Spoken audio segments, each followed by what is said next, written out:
Capitol, this great masterpiece of the Capitol building itself. And there you see it with the Marine Band inside. Now, we don't, I must confess at this point, even know how people finally were invited to join this particular ceremony this morning. A lot of people in hotels around the city simply got calls this morning and were told to report to their senator's office. And so we will have to have a look, David, as the day goes on to see who finally made it in. So 139,000 people will not see the swearing in as they expected. Sam Donaldson is in the rotunda, the Capitol, wandering around, talking to people, taking notes. Sam? Well, David, some of us are here. As you observed, there are only about 1,000 people that can pack into this great rotunda. Members of the House have already gathered. The members of the Senate are coming in right now. And there are a few members of the general public wedged in here or there. You see the podium now from which the president will take the oath for a second time. Yesterday, of course, he took it at the White House. He takes it again here and delivers his inaugural address. He got up this morning a little late. Officials at the White House say that Mrs. Reagan rose about 7:30, which is late for him. And they had breakfast on trays in the family quarter. And then, of course, he's gone to church now. He'll be coming up here in just a very few minutes. He'll be in a holding room for a while. And, of course, precisely at the stroke of noon, he will take the oath of office again from Chief Justice Berger. There you see the Marine Band playing. And when the Marine Band plays here, you can't even hear yourself think. Peter? Sam, thank you very much. You pointed out what the president's morning has been like. We will have all of the ceremonies this morning, and the president is going to leave the White House shortly. We'll be right back. And just in case they might change their mind and decide to come out here, everybody got the message, and all these seats that people were fighting over just a few weeks ago and a few days ago are empty. Nobody around except a few technicians who are starting to break down after all of the effort of putting in the gear here on the west front of the Capitol. Dan? Well, Phil, everyone's disappointed it won't be held outside, but it's a beautiful view in the rotunda of the Capitol, which we'll be seeing after a while. Right at the moment, the president's motorcade is forming up at the White House, and there is our White House correspondent, Bill Plant. Bill? Good morning, Dan. The Good president morning. is about to leave, and he and Mrs. Reagan are described to us this morning as very disappointed at the cancellation of the inaugural parade.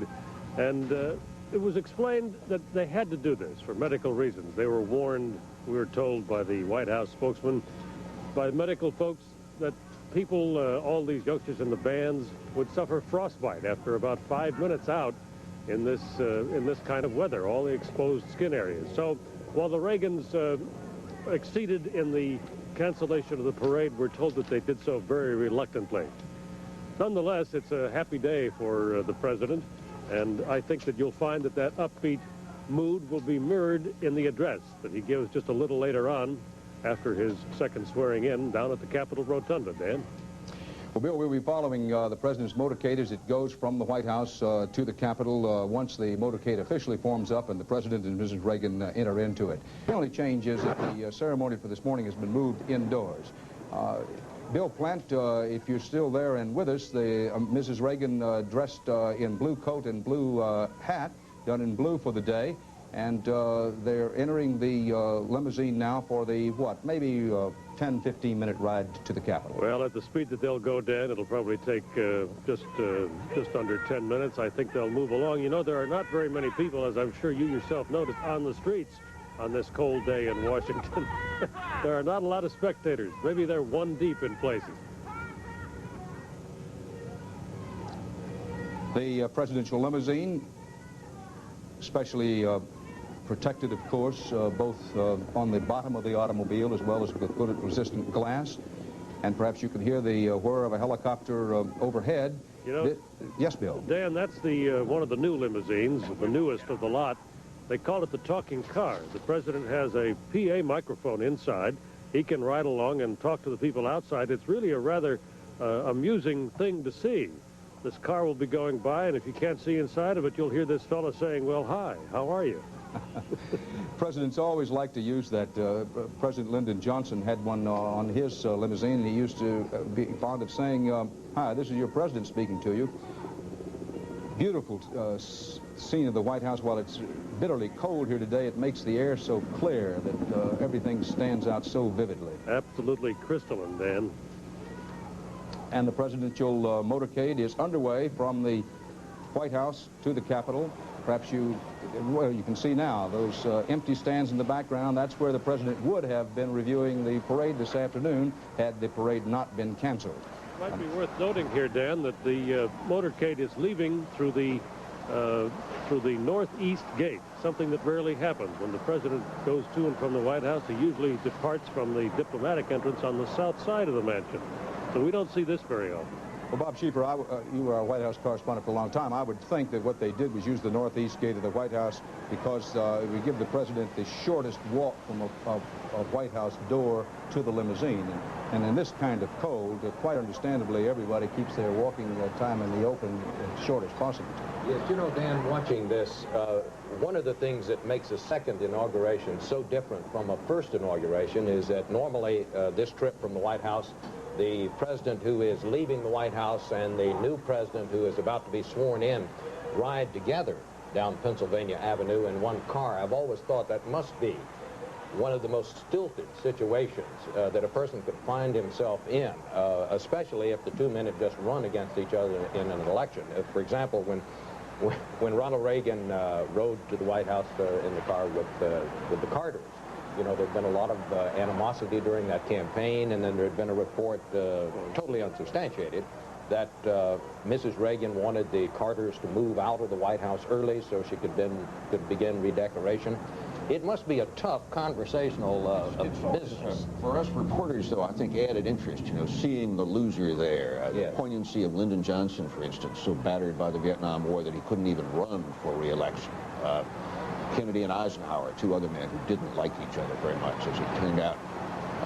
There's a harmony, obviously, to today, but you miss that drama of victor and vanquished.